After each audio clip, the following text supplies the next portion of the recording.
I have about a gazillion questions. I'm sure they have about a gazillion questions as well. So maybe first let's sort of kick it off with, why we have you here in Brussels and why you want to take time out of your undoubtedly super, super busy schedule. Most of the time, I actually don't end up speaking about Spotify, although I use it as an example, but I talk about entrepreneurship. I talk about what's lacking right now in Europe. How do we try to fix those issues? How do we get politicians to think about what I believe to be the lifeblood of the future? And I really believe that comes from innovation. You are the generation who can tackle these types of issues, can tackle climate change, can tackle food shortage, a new type of sustainable living, can tackle new ways of dealing with energy, new ways of dealing with geopolitical issues. What was at the source of the creation of Spotify? What problem did you want to solve, and were you looking to achieve? How many here tried Kazaa or Napster or? Okay, well, this shows that I'm getting really old, by the way.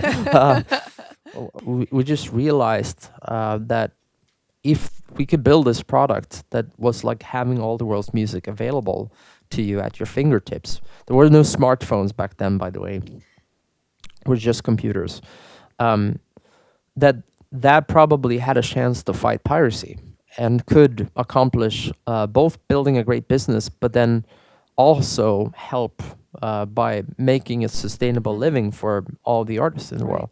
And that's really the genesis of Spotify. What I think is interesting is that this year, and especially with that last quarter, you guys have been able to re-accelerate growth, because we so often talk about the early stages from startup to scale up and those early stages of growth.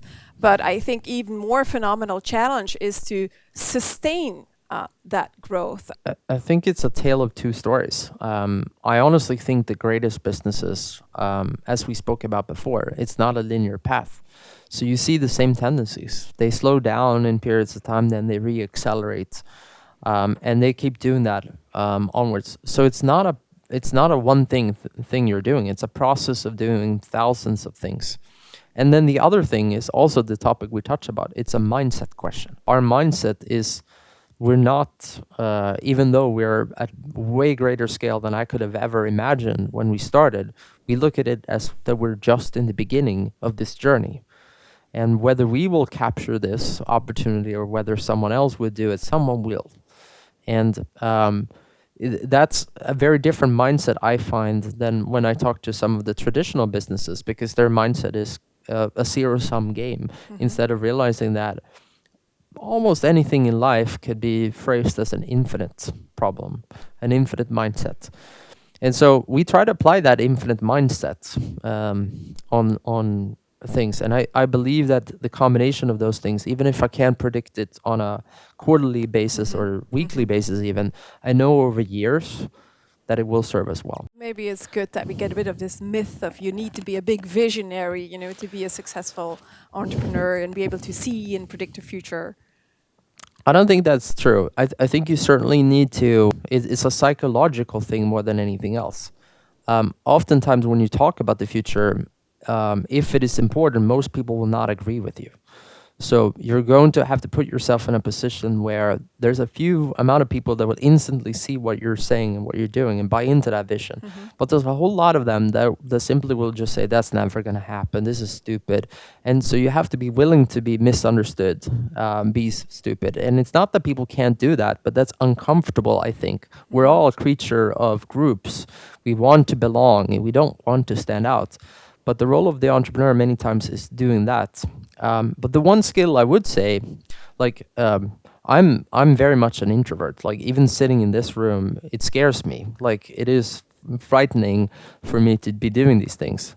But being an efficient communicator, whether it's in written form or in oral form, it is hugely important for you. So practice writing things, being clear and concise in your writing, practice speaking to others.